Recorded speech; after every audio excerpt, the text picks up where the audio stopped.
सुखदेव गोस्वामी कथा सुनाते सुनाते 3 दिन 3 रात बीत गए और चौथे दिन सुबह महाराज परीक्षित सुखदेव गोस्वामी से कहते हैं कि सुखदेव जी, अब सोम वंश और सूर्य वंश के राजा महाराजाओं की कथा बहुत सुनी। सुखदेव जी, अब मैं कृष्ण कथा सुनना चाहता हूं। यदोश्च धर्मशीलस्य नितराम मुनि सत्तम तत्र अंशेन अवतीर्णस्य विष्णु वीर्याणि संशन। यदुवंश में जन्म लेने वाले धर्मात्मा, महान यदुवंश में जन्म लेने वाले, देखिए भगवान जो है ना पवित्र वंश में जन्म लेते हैं। कई बार हम लोग सोचते हैं कि मैं चाहता हूं कि मेरा बेटा राम हो, लेकिन तू रावण जैसा है, तेरे घर पे राम दूर दूर तक नहीं हो सकता। यदि हम चाहे कि हमारे घर पर राम जन्म ले या राम का कोई भगत, कोई सज्जन व्यक्ति जन्म ले, तो पहले हमें सज्जन बनना होगा।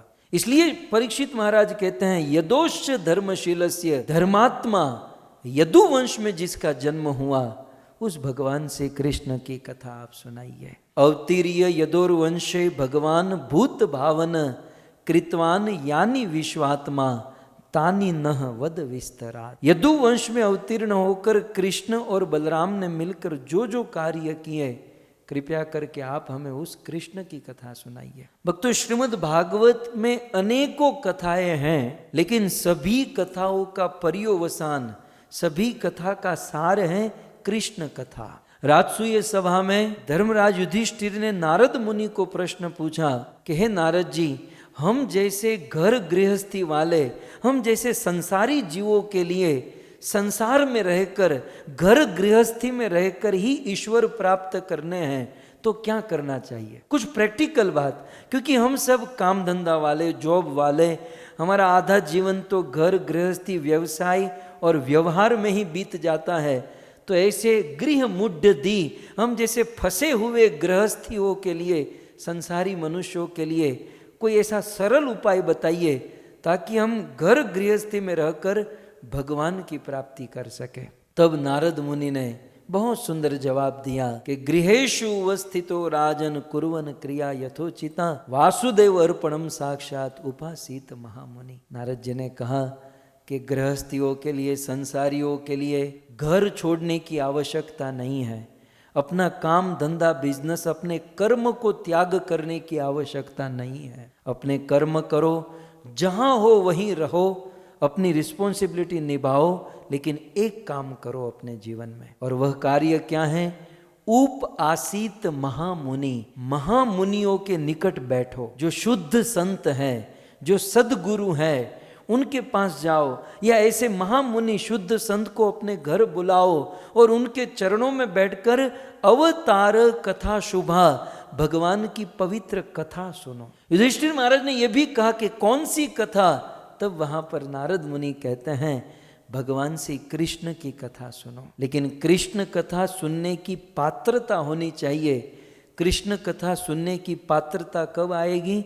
जब भागवत के पूर्व 9 स्कंध सुनेंगे, और 9 स्कंध सुनने से कृष्ण कथा सुनने की पात्रता आती है, और फिर कृष्ण जन्म और कृष्ण के कर्म की कथा। जब तक हृदय शुद्ध पवित्र न हो, और यदि हम कृष्ण की गूढ़ कथा सुनेंगे तो हम संशय कर बैठेंगे और भगवान के प्रति अपराध या दोष दृष्टि कर बैठेंगे। इसलिए सुखदेव जी ने महाराज परीक्षित को 3 दिन 3 रात तक अनेकों सिद्धांत, अनेकों फिलोसॉफी, अनेकों तत्व और अनेक राजा महाराजाओं की कथा सुनाई। लेकिन अब महाराज परीक्षित कहते हैं कि हे सुखदेव जी, मुझे कृष्ण कथा सुनाइए। क्यों कृष्ण कथा? क्यों? परीक्षित महाराज कृष्ण कथा की महिमा बताते हुए कहते हैं कि निवृत्त तरशे उपगीय मानाद भव औषधा छोत्र मनोभिरामा क उत्तम श्लोक गुणानुवादात पुमान विरजित विना पशुघ्नात। सुखदेव जी, क्या कहूं, ये कृष्ण कथा जो है इस संसार में सबके लिए पवित्र करती है। ये कृष्ण कथा जो मुक्त जीव है उनके लिए भी आनंद देती है, और हम जैसे फंसे हुए जीवों के लिए भी आनंद देती है। और इतना ही नहीं, भव रोग से मुक्त करने के लिए यह कृष्ण कथा औषधि के समान है। और इस संसार में ऐसा कौन व्यक्ति होगा जो कृष्ण कथा नहीं सुनेगा, जिसका हृदय कसाई की तरह पत्थर हृदय पत्थर दिल वाले जो है वही कृष्ण कथा नहीं सुनेंगे, अन्यथा सभी जीव सुनेंगे। सुखदेव गोस्वामी प्रसन्न हुए और कृष्ण कथा सुनाना प्रारंभ किए। आइए सुखदेव जी हम सबको द्वापर युग में लेकर जा रहे हैं। ये द्वापर युग की बात है। द्वापर युग के अंत में अनेकों राजा महाराजा ऐसे हुए जो राजा महाराजा गलत संगति में पड़कर अपना क्षत्रिय धर्म खो दिए। क्षत्रियों का धर्म होता है समाज की रक्षा करना, साधु संतों की रक्षा करना, गौ रक्षा करना, ये क्षत्रियों का धर्म है। लेकिन सुखदेव जी कहते हैं परीक्षित बड़े दुख की बात है, द्वापर के अंत में भूमि द्रुप्त नृप व्याज दैत्यानीक शतायुते आक्रांत भूरी भारेण ब्रह्मांडम शरणम ययो। द्वापर के अंत के क्षत्रिय राजा महाराजाओं ने ऐसे क्रूर कर्म किए, साधुओं की साधना बंद करवाई, ऋषि मुनियों की अग्नि बंद करवाई, भक्तों की भक्ति बंद करवाई, जीव हिंसा करने लगे, गौ हिंसा करने लगे, अनेकों प्रकार का आतंक मचा दिए। वर्णन तो ऐसा आता है जो भजन करते हैं, भक्ति करते हैं, ऐसे ऋषि मुनियों से टैक्स लेने लगे और यदि धन न हो तो उनका खून चूसने लगे, उन खून लेने लगे। और जो पाप करते हैं ऐसे पापी जीवों को गवर्नमेंट सब्सिडी देते ना, ऐसे पापी जीवों को सब्सिडी देने लगे कि आपके लिए मुफ्त में रहना, मुफ्त में खाना पीना, ऐसी परिस्थिति। गोस्वामी तुलसीदास जी रामायण में लिखते हैं कि यूं तो इस धरती पर अनेकों प्रकार का भार है, इस धरती पर बड़े बड़े पर्वत हैं, इस धरती पर बड़े बड़े वृक्ष हैं, पेड़ पौधे, बड़ी बड़ी बिल्डिंगें हैं, लेकिन धरती माता को इनका भार नहीं लगता। परंतु जब कोई व्यक्ति पाप करता है तो पापी व्यक्ति का भार धरती माता सहन नहीं कर पाती है। और इसीलिए आक्रांत भूरी भारेण, इन राजाओं के पापों से धरती आक्रांत हुई, बड़ी कलमला उठी, बहुत दुखी हुई। और मां धरती अपने दुख को दूर करने के लिए ब्रह्मांडम शरणम ययो, ब्रह्मा जी के शरणों में गई। ब्रह्मा जी इस सृष्टि के वरिष्ठ देवता हैं, सबसे बुजुर्ग हैं, और प्रायः लोग अपना दुख दूर करने हेतु देवता ब्रह्मा के पास जाते हैं। देवी पृथ्वी ब्रह्मा के पास गई और कैसे गई तो कहते गौ भूतवा, पृथ्वी गाय का रूप लेकर गौ भूतवा अश्रुमुखी खिन्ना क्रंदंती करुणम विभो, आंखों में अश्रु की धारा है, गाय का रूप है, क्रंदन करते हुए पृथ्वी ब्रह्मा के पास सुमेरु पर्वत पर वैराज ब्रह्मा के पास गई, अपना दुख निवेदन किया। और वहां लिखा है ब्रह्मा तत् उपधारियाथ, ब्रह्मा जी ने पृथ्वी के दुख को ध्यान से सुना। हमें भी ये सीखना चाहिए। ईश्वर कृपा से भगवान ने हमें सुख दिया हो और सुखी आदमी के पास यदि कोई दुखी व्यक्ति आता है और वह अपना दुख सुनाता है तो हमें दुखी व्यक्ति का दुख सुनना चाहिए। हम तो क्या कर, हमारे पास टाइम नहीं है, चलो भागो यहाँ से, निकलो यहाँ से। आप दुखी व्यक्ति का दुख सुन भी लेते हो ना तो आधा दुख तो सुनने मात्र से हल्का हो जाता है। और फिर आप उसे थोड़ी सी सलाह दे दो कि भाई कोई बात नहीं, सबके जीवन में दुख होते हैं, केवल रूप रंग अलग होते हैं, बाकी दुख हमारे जीवन में कम है। और फिर भगवान से प्रार्थना करें, सद्मार्ग दिखाए, भगवान प्रसन्न होते हैं। ब्रह्मा जी समर्थ नहीं थे दुख को दूर करने में, फिर भी ब्रह्मा तत् उपधारियाथ, ब्रह्मा जी ने पृथ्वी के दुख को सुना और सुनकर पृथ्वी से निवेदन किया कि देवी छोटा मोटा दुख होता तो मैं दूर कर देता, लेकिन इतना बड़ा दुख तुम्हारे ऊपर आया है ये मैं दूर नहीं कर सकता। लेकिन देवी तुम चिंता मत करो, मैं तुम्हें भगवान के पास लेकर जाऊंगा, मैं स्वयं तुम्हारे लिए प्रार्थना रिक्वेस्ट करूंगा और निश्चित भगवान तुम्हारा दुख दूर करेंगे। सुखदेव जी कहते हैं उस समय ब्रह्मा जी ने सभी देवी देवताओं को बुलाया और स्पेशली शिव जी और नारद मुनि को बुलाया और इन सभी देवी देवताओं को लेकर जगाम त्रिनयन, शिव जी, नारद, पृथ्वी, ब्रह्मा, ये सब लोग क्षीर सागर के तट पर भगवान विष्णु को प्रकट करने हेतु पहुंच गए। अब प्रश्न हो सकता है कि भाई शिव जी को क्यों बुलाया? सुखदेव गोस्वामी कहते हैं कि ब्रह्मा जी भगवान को प्रकट करना चाहते थे, और जब तक हम कीर्तन नहीं करेंगे तब तक भगवान प्रकट नहीं होंगे। और कीर्तन में भी जब तक नृत्य नहीं करते, जब तक हम नाचते नहीं है ना, तब तक कीर्तन पूर्ण नहीं माना जाता। कथा के बाद सुंदर कीर्तन होता है तो प्रायः मैं देखता हूं सभी भक्त नाचते हैं। एक दो लोग हैं जो दीवार के सहारे खड़े रहकर मुंह बिगाड़ते हैं, कब बंद होगा कब बंद होगा। लेकिन कीर्तन कंप्लीट कब माना जाएगा? जब उसमें हम नाचेंगे। और इसीलिए शिव जी को साथ लेकर गए। शिव जी नाचने में नटराज है। सुंदर क्षीर सागर के तट पर कीर्तन हुआ, सुंदर नृत्य हुआ, पुरुष सूक्त नामक स्तुति हुई, और इस कीर्तन से भगवान विष्णु प्रकट हो गए। सुखदेव जी कहते हैं भगवान की वाणी प्रकट हुई। वो वाणी कैसी थी? गिरम समाधो गगने समीरिता, बिल्कुल गगन को गुंजाने वाली यह वाणी भगवान की प्रकट हुई।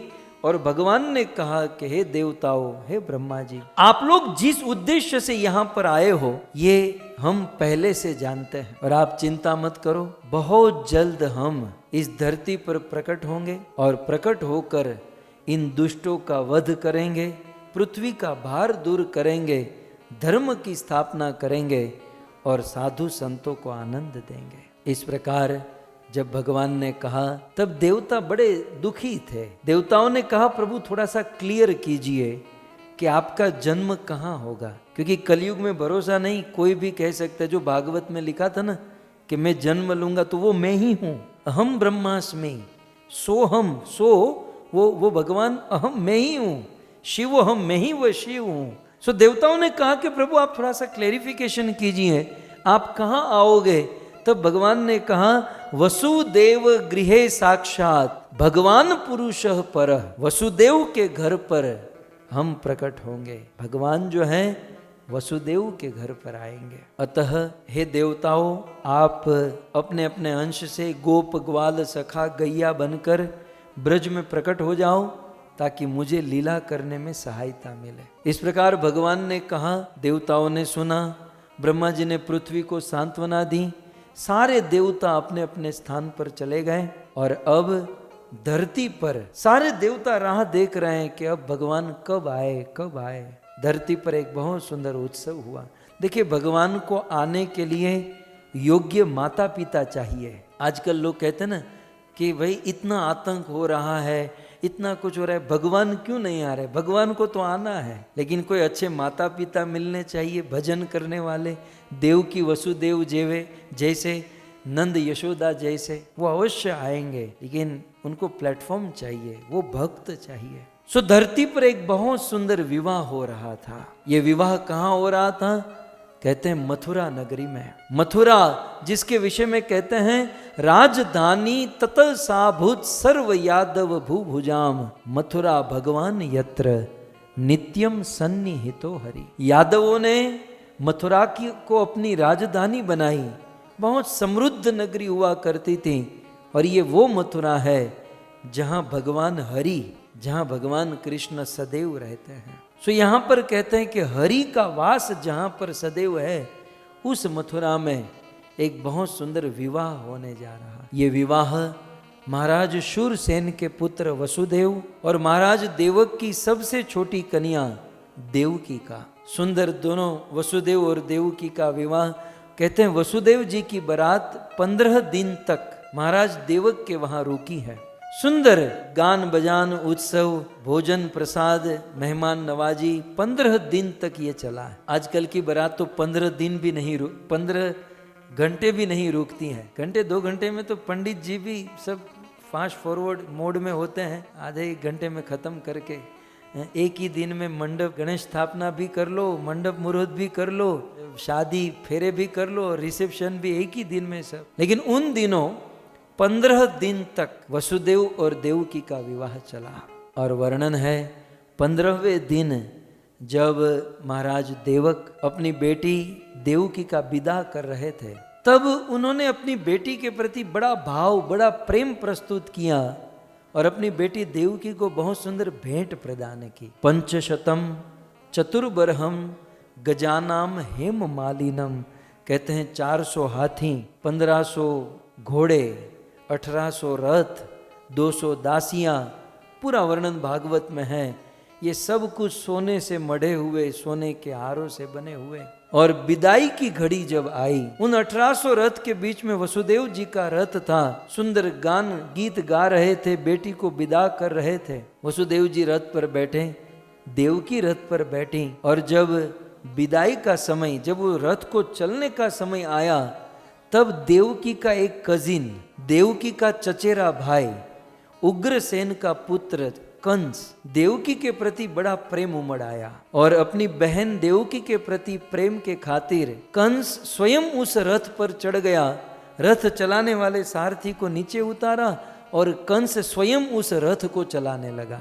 अब देखो, कोई भाई अपनी बहन को इतना भी प्रेम करता है कि बहन विदा हो रही है तो ड्राइवर को उतार कर वो भाई ही गाड़ी चलाने लगे। लेकिन कंस अपनी बहन से बहुत प्रेम करता था। सुखदेव जी कहते हैं प्रेम तो करता था, लेकिन जो दुष्ट होते हैं, जो आसुरी वृत्ति के होते हैं, उनके प्रेम पर कभी भरोसा मत कीजिएगा, क्योंकि अभी एक पल में प्रेम करेगा तो दूसरे पल में उनका कोई ठिकाना नहीं। दुष्टों के प्रेम का कोई भरोसा मत कीजिएगा। रावण ने मारीच से कम प्रेम किया था, ऐसा वर्णन है कि जब वो शूर्पणखा ने रावण को मैसेज दिया कि वो तपस्वी के साथ एक सुंदर कन्या है, तो रावण तुरंत मारीच के पास गया और रावण ने मारीच को दंडवत प्रणाम किया। मारीच तो सोच में पड़ गया, रावण प्रणाम, और रावण मुझे कुशल मंगल पूछ रहा है, मुझे प्रणाम कर रहा है, रावण मुझसे आज इतना प्रेम कर रहा है। तुरंत मारीच समझ गया कि कुछ गड़बड़ है, क्योंकि नमन नमन में फेर है, प्रणाम प्रणाम में बड़ा अंतर है। सो ये कंस का प्रेम कुछ अलग तरीके का है। कंस रथ चलाने लगा, अभी रथ चला नहीं है। कंस जैसे ही रथ को चलाने जा रहा था, उसी समय देवलोक में खलबली मच गई। देवताओं के समाज में बड़ी परेशानी हो गई। ध्यान से सुनिएगा, ये थोड़ी सी समझने वाली बात है। देवताओं ने मीटिंग की और मीटिंग का एजेंडा यही था कि ये कंस है, ये क्रूर है, ये पापी है, और इस पापी कंस को मारने के लिए तो भगवान प्रकट होने वाले हैं। लेकिन गलती से भी ये कंस देवकी और वसुदेव का रथ चलाएगा तो देवकी वसुदेव की सेवा हो गई, और देवकी वसुदेव कौन? भगवान के भक्त हैं। तो इसका अर्थ यही हुआ कि कंस जो है भगवान के भक्तों की सेवा करने जा रहा है, और भगवान का सिद्धांत है कि वे अपने सेवक को एक बार मार देंगे, लेकिन भगवान अपने भक्त के सेवक को कभी नहीं मार सकते। अपने भक्तों की सेवा करने वाले को भगवान कैसे मारेंगे? सो देवताओं ने सोचा कि ये कंस तो भगवान के भक्तों की सेवा करने, कुछ करे ताकि ये सेवा छोड़े। क्या करे क्या करे, देवताओं को कोई उपाय नहीं मिला। तब देवताओं ने आकाशवाणी कर दी। आकाशवाणी हुई, अरे मूर्ख मूर्ख, तू जिसका रथ चलाने जा रहा है उसकी 8वीं संतान तेरे मृत्यु का कारण होगी। जब इस प्रकार से कंस ने सुना, वर्णन है भागवत में कि कंस आगे पीछे देखने लगा कि मुझे मूर्ख किसने कहा? आज तक इस आदमी ने ऐसे शब्द कभी सुने नहीं थे, मूर्ख। लेकिन फिर पता चला कि ऊपर आकाशवाणी से ये आवाज आई है और कहा कि देवकी की 8वीं संतान तेरे मृत्यु का कारण। इतना सुनना था, कंस का जो भी प्रेम था, ये प्रेम उनके द्रोह में परिवर्तित हो गया। और जिस हाथ से लगाम पकड़ी थी घोड़ों की, वो लगाम छोड़ी, और कंस ने एक हाथ से देवकी के पकड़े बाल और दूसरे हाथ से कंस ने म्यान से खींची तलवार, और कंस अपनी तलवार से देवकी का मस्तक काटने जा रहा है। कंस देवकी के मस्तक काटने जा ही रहा था, उसी समय वसुदेव जी बड़े आशावादी थे, वसुदेव बड़े गुणवान थे। वसुदेव जी ने कंस को रोका और एक ऐसा पॉइंट बोल दिया कि कंस सोच में पड़ गया। कुछ थोड़ी देर के लिए पॉज मिल गया, वसुदेव को समझाने के लिए मौका मिल गया। ये प्रवचन सुनने लायक है। श्रीमद् भागवत में मैंने एक बार कथा कही थी, ये रथ के ऊपर वसुदेव ने कंस को जो समझाया, जो सुनाया, उस पर 7 दिन की कथा हुई थी। बहुत सुंदर बात है। अब देखो, वसुदेव के ऐसे धर्म संकट में है कि तलवार हाथ में है, 1 2 3 देवकी का मस्तक कटेगा, और उस समय कैसी बात करनी है कि कंस रुक भी जाए, मान भी जाए, क्रोध भी ना आए। शाम दाम दंड भेद 4 विधि होती है। वसुदेव जी ने सोचा दंड और दाम ये तो कंस को दिया नहीं जा सकता, शाम और भेद नीति से वसुदेव जी ने समझाया। वसुदेव जी कहते हैं कि महाराज ये क्या कर रहे हैं आप इतने कीर्तिमान, आप इतने प्रभावशाली, आपकी कीर्ति तीनों लोक में फैली हुई है। एक बात समझ लीजिएगा, कोई व्यक्ति यदि कुछ गलत करने जा रहा है या किसी व्यक्ति को आपको रोकना है, उनकी प्रशंसा कर दो, व्यक्ति सारा काम छोड़कर अपनी प्रशंसा सुनने बैठ जाएगा। ये सारी कला वसुदेव में थी।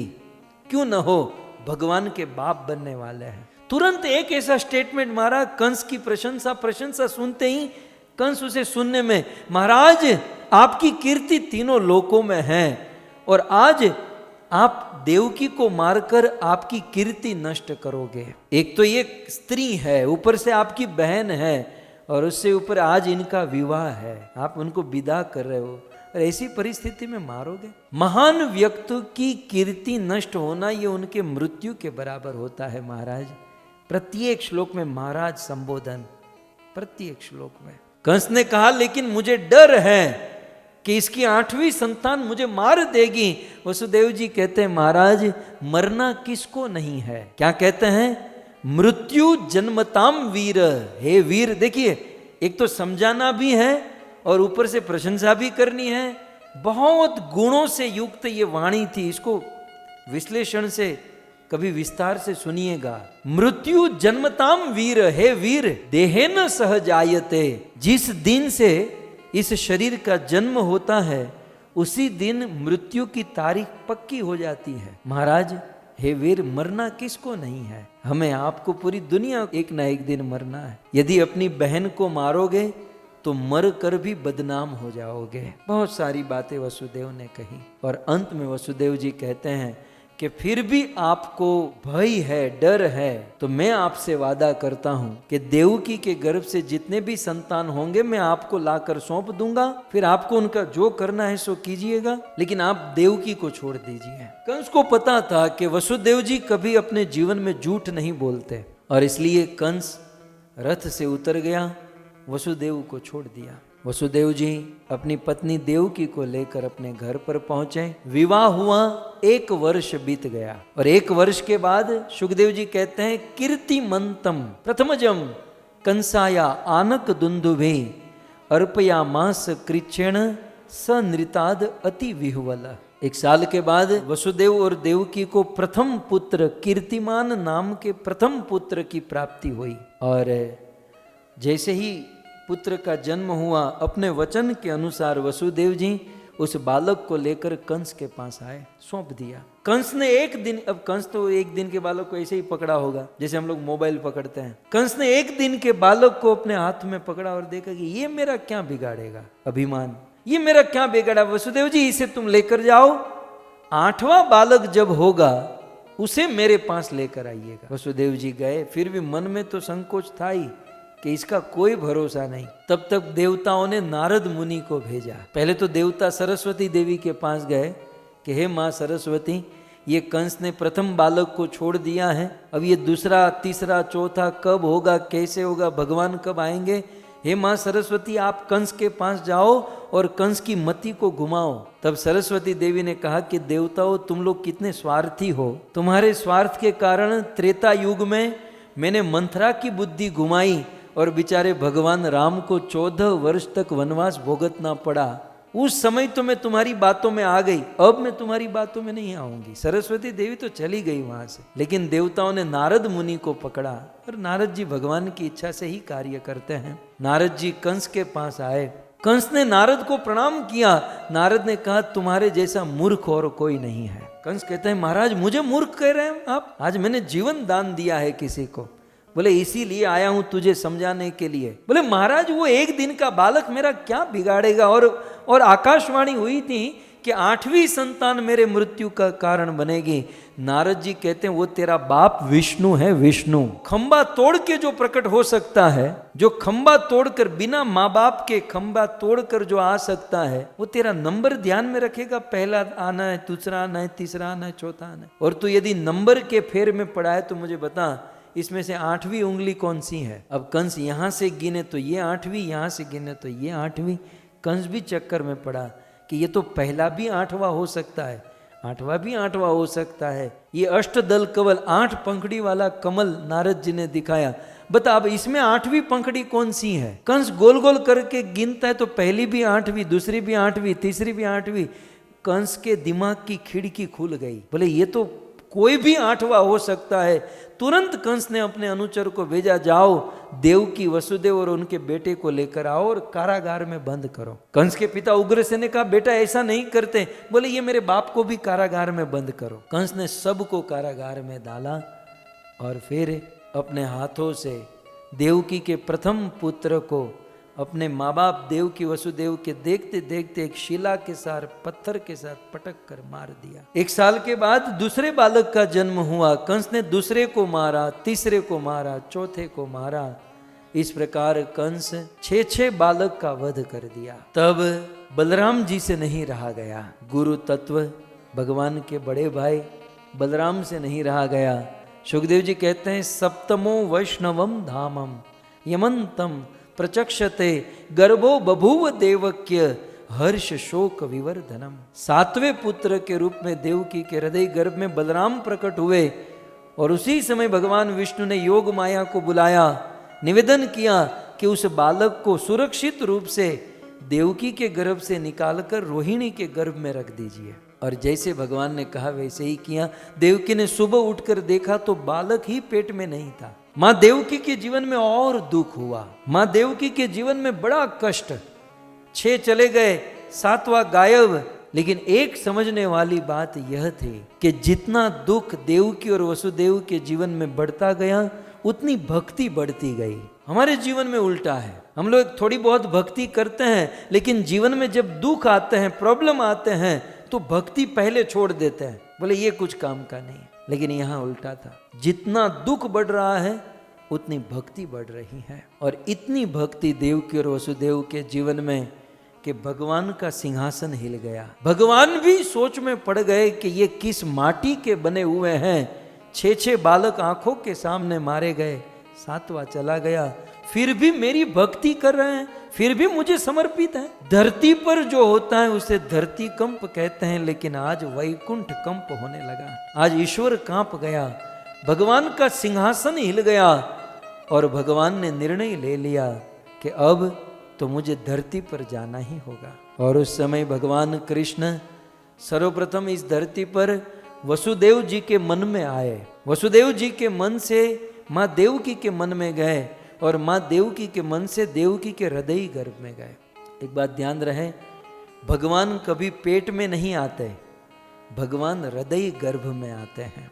सो देवकी के हृदय गर्भ में आए। सुखदेव जी ने कहा भगवान जब माँ देवकी के हृदय गर्भ में आए ना, माता देवकी की प्रसन्नता बढ़ गई, माँ देवकी के शरीर का तेज प्रकाश बढ़ गया, माँ देवकी का शोक दूर हो गया। कंस के कारागार में अंधकार था, लाइट नहीं थी, लेकिन माता देवकी के शरीर के प्रकाश से वह अंधकार दूर हो गया।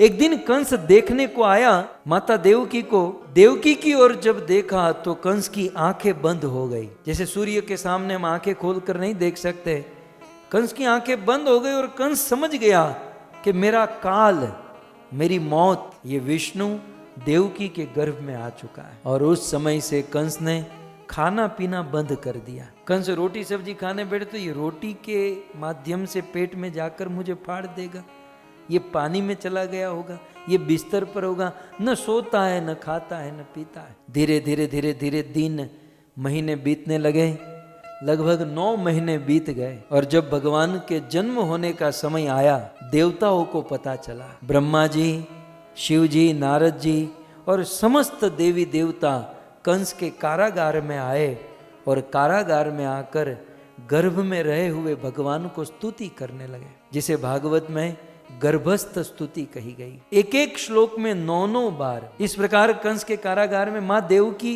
गर्भवती है, 9 महीने लगभग बीतने को आए हैं और सारे देवता भगवान को स्तुति कर रहे हैं। सत्यव्रतम परम त्रिसत्यम सत्यस्य नेत्र सत्यस्य योनि निहितम च सत्ये। सारे देवता बहुत सुंदर भगवान को स्तुति कर रहे हैं। अनेकों श्लोकों में देवताओं ने स्तुति की और स्तुति करके सारे देवता वापस अपने घर की ओर लौटे। और यहाँ पर सुखदेव गोस्वामी ऐलान करते हैं कि अब जैसे ही भगवान कृष्ण ने प्रकट होने के लिए सोचा कि बस अब, क्योंकि अष्टमी का दिन आ चुका था और रात को 12 बजने वाले ही थे, उस समय भगवान सोचे कि अब मैं प्रकट होऊंगा। तो भगवान के प्राकट्य के समय, ये जो समय होता है, काल जो होता है, समस्त गुणों को लेकर विभूषित हो गया। पवन देवता मंद मंद सुगंधित सुमंद हवा को बहाने लगे। असुरों के अत्याचार से नदियों में पानी सूख गए थे, लेकिन हमारा बाप आ रहा है,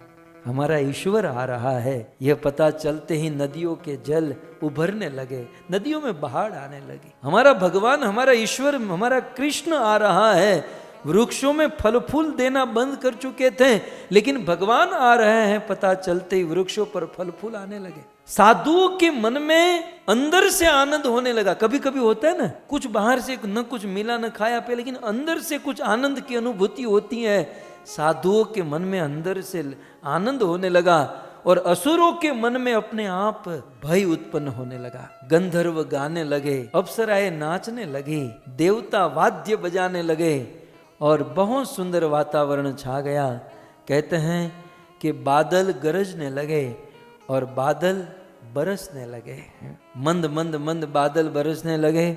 और उसी समय भाद्र मास कृष्ण पक्ष अष्टमी तिथि, रोहिणी नक्षत्र, हर्षण योग, वृष लग्न और बुधवार के दिन ठीक रात को 12 बजे, जैसे अंधेरी रात में पूर्ण कड़ा पूर्णिमा का चंद्रमा प्रकट होता है, जैसे बड़े बड़े पर्वतों के पीछे से सूर्य प्रकट होता है, जैसे सिंहनी के गर्भ से सिंह जन्म लेता है, वैसे ठीक रात को 12 बजे कंस के कारागार में माता देवकी के गर्भ से भगवान कृष्ण प्रकट हो गए।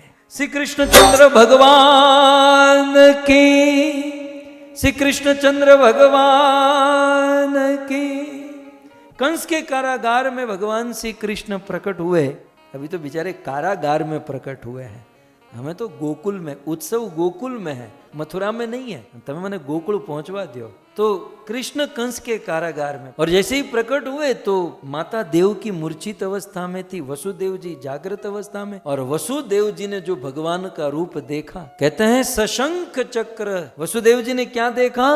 तम अद्भुतम बालकम अम्बुजेक्षणम चतुर्भुजम शंख गदाभिदायुधम श्रीवत्स लक्ष्मम गलस्थोभि कौस्तुभम पीताम्बरम सांद्र पयोद सौभगम। वाह! वसुदेव जी ने देखा कि भगवान का चतुर्भुज स्वरूप है, शंख चक्र गदा पद्म पीताम्बर कौस्तुभ मणि धारण कर रखी है, सुंदर मस्तक पर मुकुट है, कानों में कुंडल है, गले में सुंदर वैजंती 5-5 रंग वाले फूलों की माला है, और वे भगवान छोटे से वहां पर खेल रहे हैं। कुछ समय के बाद माँ देवकी जगी और देवकी और वसुदेव के मन में चिंता होने लगी कि कंस ने जैसे मेरे पूर्व जन्म लिए हुए बालकों को मार दिया, कहीं कंस इस बालक को भी मार न दे। बड़ा देवकी वसुदेव के मन में चिंता होने लगी। तब भगवान ने कहा कि माता पिता आप चिंता मत करो, मैं कोई साधारण बालक नहीं हूँ। पूर्व जन्म में आप पृश्नि और सूतपा थे, उनके पूर्व जन्म में आप कश्यप और अदिति थे। आपकी भक्ति के कारण, तपस्या के कारण मैं आपका पुत्र बनकर आया हूं। और फिर भी यदि आपके मन में चिंता हो रही है कि भाई कंस हमें मार देगा, कष्ट देगा, तो एक काम करो, मुझे गोकुल में नंद बाबा के वहां छोड़ दो। नंद बाबा के वहां बहुत सारी गैया है, खूब दूध दही माखन खाऊंगा और बड़ा होकर मथुरा आकर कंस को मारूंगा और आपको कारागार से मुक्त करा दूंगा। देवकी और वसुदेव को भगवान की बात ठीक लगी। वसुदेव जी कृष्ण को अपने हाथों में लेकर चलने लगे, लेकिन देवकी का मन नहीं कर रहा है। साधारण से बालक को छोड़ने का मन न करे, ये तो स्वयं भगवान है। माँ देवकी बारंबार दूध पिलाती हैं, बारंबार सौंपती हैं, वापस लेती हैं, और अंत में हृदय में पत्थर रखकर वसुदेव जी ने कृष्ण को हाथों में उठाया। जैसे ही कृष्ण को हाथों में लिया, वो जंजीर, वो लोहे की बेड़ियों के बंधन खुल गए, कारागार के कपाट खुल गए, सारे द्वारपाल सो गए और वसुदेव सीधे कृष्ण को लेकर वहां से बाहर निकल गए। मथुरा की सड़क में पहुंचे, बादलों ने देखा कि भगवान का जन्म हुआ है, बादल गरजने लगे।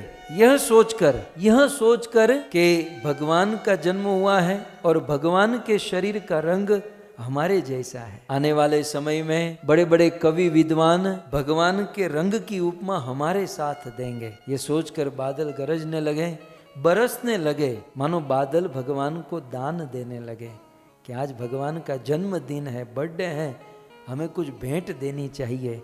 बादल का धन जल होता है, भेंट देने लगे। वसुदेव जी चल रहे थे, जब भीगने लगे तो बलराम जी अनंत शेष का रूप लेकर छाता बनकर वसुदेव के पीछे पीछे चलने लगे। बलराम जी का ये भाव कि लीला की दृष्टि से भले मैं बड़ा हूं, लेकिन तत्व की दृष्टि से तो मैं छोटा हूं। आखिर तो मैं लक्ष्मण हूं ना, भले मैं बड़ा बनकर आया, लेकिन सेवा करना ये मेरा धर्म है। इसलिए बलराम जी शेष रूप लेकर छाता बनकर भगवान के पीछे पीछे चलने लगे। चलते चलते वसुदेव जी यमुना तट पर पहुंचे। मथुरा से गोकुल जाने के लिए यमुना पार करनी है, यमुना तट पर पहुंचे, लेकिन आज यमुना में बाढ़ आ गई। बाढ़ का कारण, यमुना ने सोचा कि बड़े बड़े योगी योग करते, ध्यानी ध्यान करते हैं, तपस्वी तपस्या करते हैं, लेकिन फिर भी जिस भगवान के चरणों का दर्शन तक नहीं कर पाते, वे भगवान आज स्वयं चलकर मेरे पास आ रहे हैं। मैं तो धन्याति धन्य हो गई। यमुना आज खुशी के मारे पागल हुई, इसलिए यमुना में बाढ़ आई। फिर भी वसुदेव जी यमुना में प्रवेश किए। कुछ देर वसुदेव जी चले और जैसे ही कृष्ण का चरण यमुना जल को स्पर्श हुआ, यमुना शांत हुई और दो भागों में बट गई। साथ ही साथ यमुना ने यह भी सोचा कि आगे चलकर कृष्ण से विवाह करना है। मेरे पिताजी प्रस्ताव लेकर जाएंगे और वसुदेव को याद आएगा कि ये वो पागल यमुना जिसमें बाढ़ आती है, पागलों की तरह उछलती है, हम शादी वादी नहीं कराएंगे। इसलिए अपने ससुर जी को आए हुए देखकर यमुना शांत हो गई और दो भागों में बट गई और वसुदेव जी बीच यमुना से निकलकर चले गए। यहाँ गोकुल में सब लोग योग निद्रा में सोए हुए हैं और माँ यशोदा योग निद्रा में सोई हुई हैं और एक कन्या को जन्म दी हुई है। वसुदेव जी अपने कृष्ण को लेकर यशोदा के पास पहुंचे, अपने बालक को वहां रखे और उस कन्या को लेकर वसुदेव जी कंस के कारागार में वापस लौटे। और जैसे ही कन्या को लेकर कारागार में आए, बेड़ियों के बंधन बंध गए। आचार्यों ने कहा, जब तक कृष्ण हाथ में थे बेड़ियों के बंधन खुल गए, और कृष्ण को छोड़ा और कन्या को हाथ में लिया तो बेड़ियों के बंधन बंध गए। सिद्धांत यह है कि जब तक भगवान कृष्ण को हाथों में रखोगे, संसार के सारे बंधन खुल जाएंगे, और कृष्ण को छोड़कर माया को हाथ में ले लोगे तो अनेकों बंधनों में बंध जाएंगे। तो इस प्रकार वसुदेव जी यहाँ पर, और दूसरी ओर नंद बाबा सुबह जगे तो देखा कि आहा, बहुत लंबी उम्र के बाद नंद बाबा के घर पर एक सुंदर बालक का जन्म। सुखदेव जी ने ऐलान किया, नंद तु आत्मज उत्पन्ने जाता लाद महामना। नंद बाबा बिल्कुल बड़े मन वाले, बड़े हृदय वाले नंद बाबा प्रसन्न हुए और प्रसन्न होकर नाचने लगे। स्नान किए, ब्राह्मणों को बुलाए, स्वस्ति वाचन कराए, अनेक लाखों गायों का दान किए।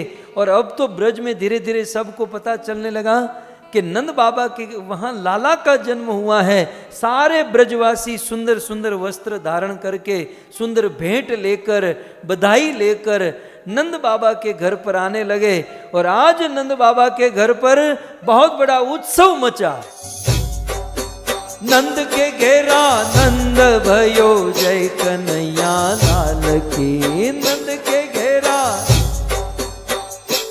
अब भगवान कृष्ण का जन्म हुआ। नंद के घेरा नंद भयो, जय कन्हैया लाल की। अब भगवान कृष्ण का जन्म हुआ।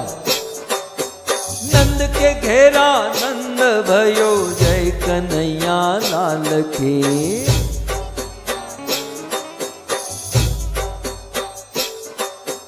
जय कन्हैया लाल की हो, जय कन्हैया लाल की।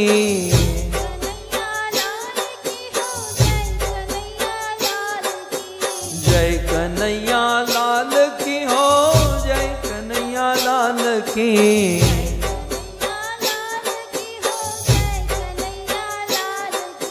नंद के घेरा नंद भयो, जय जय कन्हैया लाल की।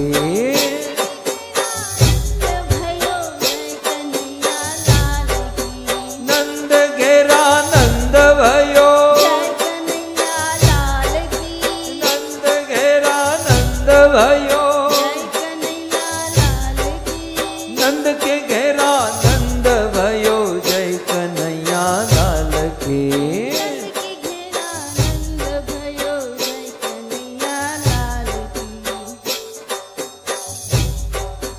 हाथी दिया घोड़ा दिया और दिया पालकी,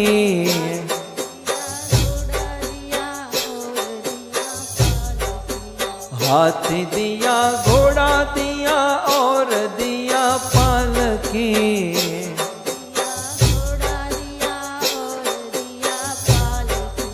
नंद के घेरा नंद भयो, जय कन्हैया लाल की।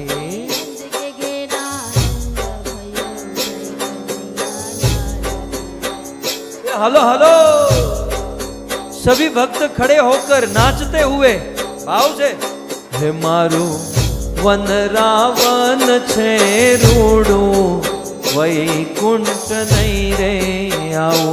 मारू वन रावण छे रूडू, हे मारू रूडू छे वन रावण, वैकुंठ नहीं रे आओ। मारो वन रावण छे रूडू, वैकुंठ नहीं रे आओ।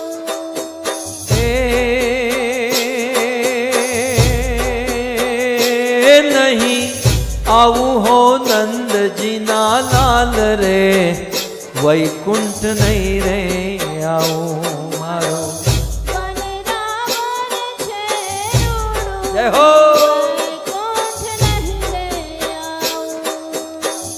बेसीने रे मारे डग डग जो,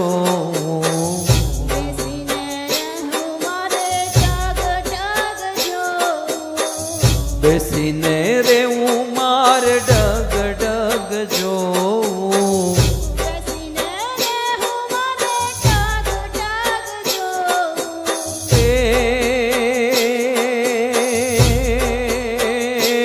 नहीं खाऊं ने नहीं मारे पीऊं, नंद जी ना लाल रे, वैकुंठ नहीं रे आओ।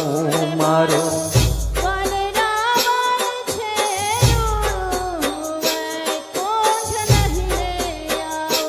मारो रोडू छे वन रावण, वैकुंठ नहीं रे आओ।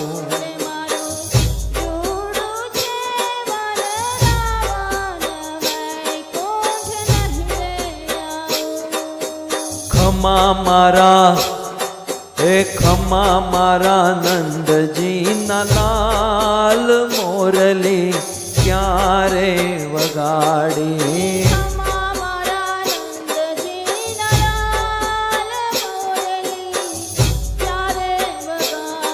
हे गोपियों दौड़ी दौड़ी जाय, मोरली क्यारे वगाड़ी।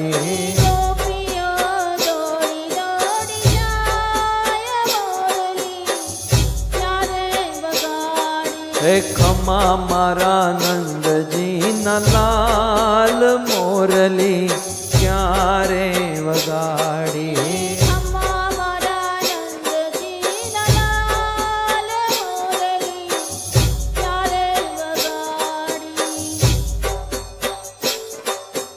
माखण मेल्या छे में तो शिका ऊपर झूलता, जय हो। माखण मेल्या छे में तो शिका ऊपर झूलता,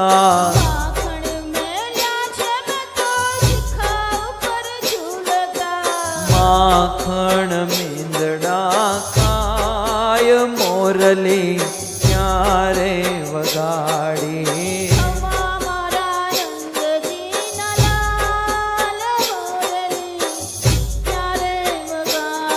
ए गोपियों दौड़ी दौड़ी દોડી જાય મોરલી ક્યારે વગાડી. ગોપીઓ દોડી દોડી જાય મોરલી ત્યારે વગાડી. કાંજી તારી માં કેશે પણ અમે કાનુડો કેશું રે. કાંજી તારી માં કેશે પણ અમે કાનુડો કેશું રે. કાંજી તારી માં કેશે પણ અમે કાનુડો કેશું રે. કાંજી તારી માં હાલો હાલો અમે કાનુડો કેશું રે. એટલું કેતા નહીં માને પણ ગોકુળ મેલી દેશું રે. એટલું કહેતા નહીં માને હો! ગોકુળ મેલી દેશું રે. માખણ ખાતા માખણ ખાતા નહોતું આવડતું અમે તને ખવડાવતા રે. માખણ ખાતા નહોતું આવડતું અમે માખણ ખાતા એ નહોતું આવડતું અમે તને ખવડાવતા રે. તે દી ખવડાવતા રે.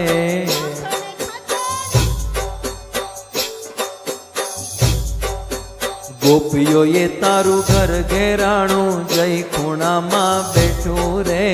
કાનજી તારી માં કેશે પણ અમે કાનુડો કેશું રે. કાનજી તારી માં કેશે પણ અમે કાનુડો કેશું રે. કાનજી તારી માં કેશે પણ અમે કાનુડો કેશું રે. ઘૂંટણિયા બેર હાલતો ચાલતો બોલતો કાલું ખેલું રે.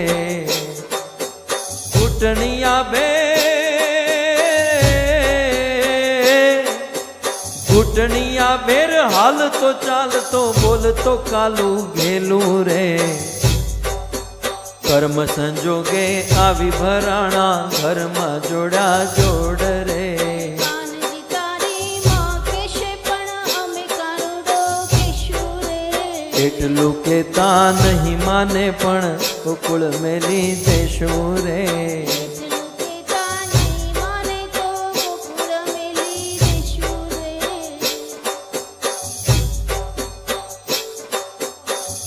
અમે મૈયારા કંસ રાજાના વાલા કોઈને ન દઈએ દાણ. મારગડો મારો મેલી દિયો ને કુંવર કાન રે. મારગડો મારો મેલી દિયો ને કુંવર કાન.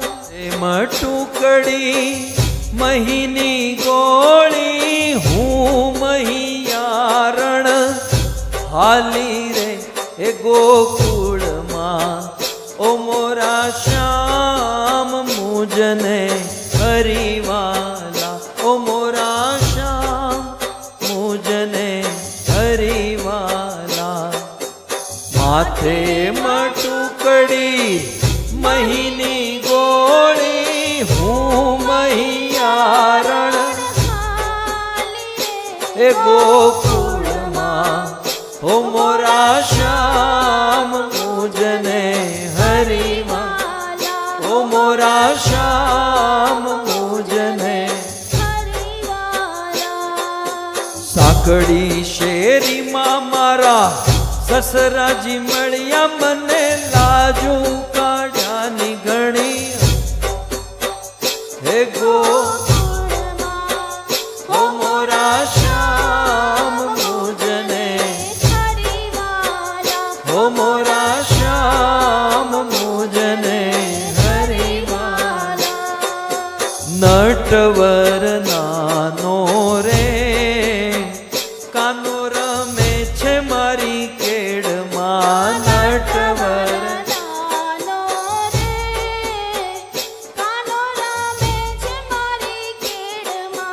કુળ કુંવર નાનો રે ગેડી દડો કાનાના હાથમાં. એ કુળ કુંવર નાનો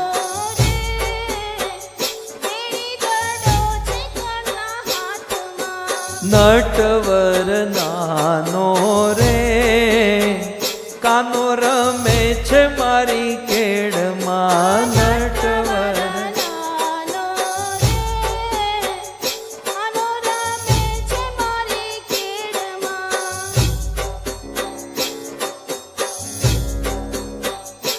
મારી શેરીએથી કાન કુંવર હાલ તારે લોલ, મુખેથી મોરલી વગાડ તારે લોલ, મારી શેરીએ હો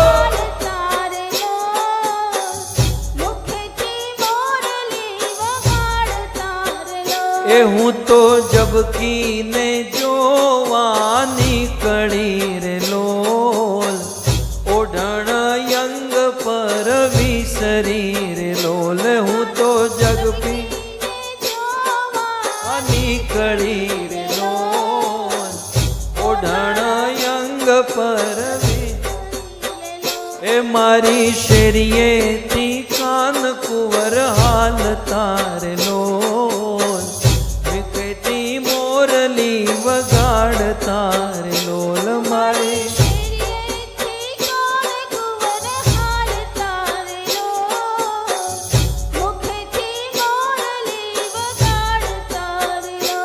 હું તો જમવા બેસીને જીવન સાંભરે રે લોલ, કંઠેથી કોળીઓ ન ઉતરે રે લોલ, હું તો જમવા બેસીને જીવન સાંભરે રે લોલ, કંઠેથી કોળીઓ ન ઉતરે રે લોલ, આપણા મલકના માયાળુ માનવી,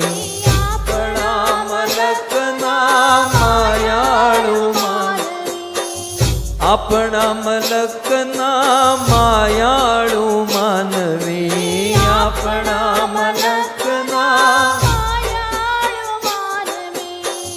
માયા મેલીને વયા જાશું મારા મહેરબાન, હાલો ને આપણા મલકમાં, માયા મેલીને વયા જાશું મારા મહેરબાન, હાલો ને આપણા મલકમાં ઉતારાયો રડાય, આપણા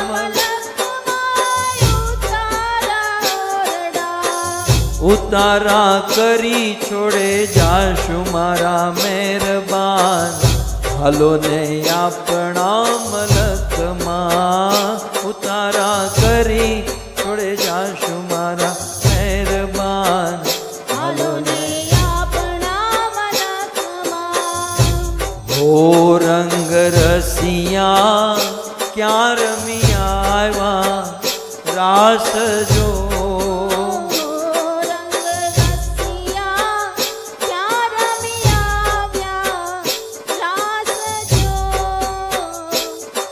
आज नंद बाबा के घर पर सुंदर कृष्ण का जन्म हुआ है। सारे ब्रजवासी गण अपने अपने हाथों में भेंट लेकर, सुंदर बधाई लेकर आज नंद बाबा के घर पर आ रहे हैं। आइए तो हम ब्रज की बधाई गाते हुए हम भगवान श्री कृष्ण को और नंद बाबा को हम बधाई प्रदान करेंगे, भाव से नाचते हुए गाते हुए।